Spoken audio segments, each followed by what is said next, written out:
বর্তমানে ইরান এবং আমেরিকার মধ্যে যুদ্ধবিরতির ঘোষণা চলছে, কিন্তু আজকের বাস্তবতা বলছে এই যুদ্ধ এখনও শেষ হয়নি। কারণ মিডল ইস্টে যা চলছে তা যে কোনো সময় আবার বড় বিস্ফোরণে রূপ নিতে পারে। 2026 সালে ইরান এবং ইউএসের মধ্যে সরাসরি সংঘর্ষ শুরু হয়। হরমুজ প্রণালী নিয়ে tension, US air strikes, Iranian retail সব মিলিয়ে পরিস্থিতি এতটাই ভয়ঙ্কর হয়ে যায় যে বিশ্ব আশঙ্কা করতে শুরু করে এটা কি ওয়ার্ল্ড ওয়ার 3 শুরু করবে। সর্বশেষ 8 এপ্রিল ইরান এবং আমেরিকা এই দুই দেশের মধ্যে 2 সপ্তাহের সিজফায়ার ঘোষণা হয়। এই সিজফায়ার আসে মূলত পাকিস্তানের মধ্যস্থতার মাধ্যমে, কিন্তু শুরু থেকেই একটা জিনিস পরিষ্কার ছিল, এটা পার্মানেন্ট যুদ্ধবিরতি না, এটা শুধু সময় কেনা। আর আমরা তাই ঘটতে দেখলাম।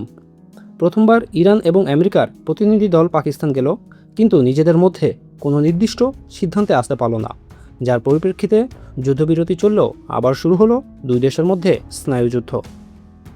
পাকিস্তান এখনও অ্যাক্টিভলি মধ্যস্থতা করার চেষ্টা করছে। পাকিস্তান আর্মি চিফ নিজে তেহরান গিয়েছে নতুন প্রপোজাল নিয়ে। ইরান ইউএসএ কথা আগেও পাকিস্তানে হয়েছিল, কিন্তু ডিল হয়নি। এখনও পসিবিলিটি আছে আবার ইসলামাবাদে নতুন করে রাউন্ড টেবিল হতে পারে। গ্রাউন্ড রিয়েলিটি, কাগজে সিজফায়ার থাকলেও বাস্তব চিত্রটা ভয়ঙ্কর। ইউএসএ এখনও ইরানের ওপর নেভাল ব্লকেড চালাচ্ছে। প্রতিদিন ইরানের অর্থনীতিতে হিউজ ড্যামেজ হচ্ছে। ইরান বলছে এই ব্লকেড এটি সিজফায়ার ভায়োলেশন। হরমুজ প্রণালী এখনও একটি সেন্সিটিভ জোন, সামান্য ভুলেই আবার সংঘাত শুরু হতে পারে। পাকিস্তানে যে শান্তি চুক্তি হওয়ার কথা ছিল সেটা কেন ব্যর্থ হলো?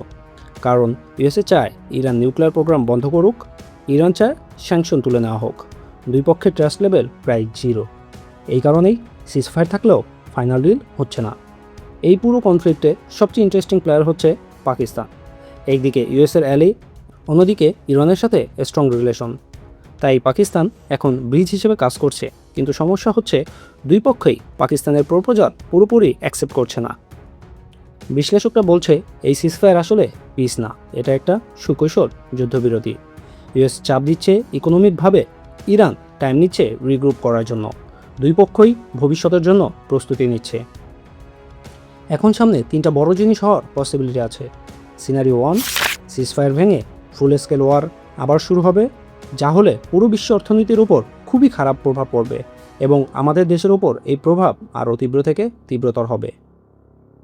সিনারিও 2, পাকিস্তানের মাধ্যমে মধ্যস্থতা সফল হবে এবং নতুনভাবে শান্তি চুক্তি হবে। সিনারিও 3, যেটা হওয়ার সম্ভাবনা সবচেয়ে বেশি, long term tension, no war no peace. যুদ্ধবিরতি চললেও ইরান, ইসরায়েল, আমেরিকা এমনকি পুরো মিডল ইস্টের মধ্যে স্নায়ুযুদ্ধ চলতে থাকবে। আজকের বাস্তবতা একটাই, যুদ্ধবিরতি আছে কিন্তু বিশ্বাস নেই। আর যেখানে বিশ্বাস নেই সেখানে যুদ্ধ থেমে থাকে না, শুধু সময় নেয়।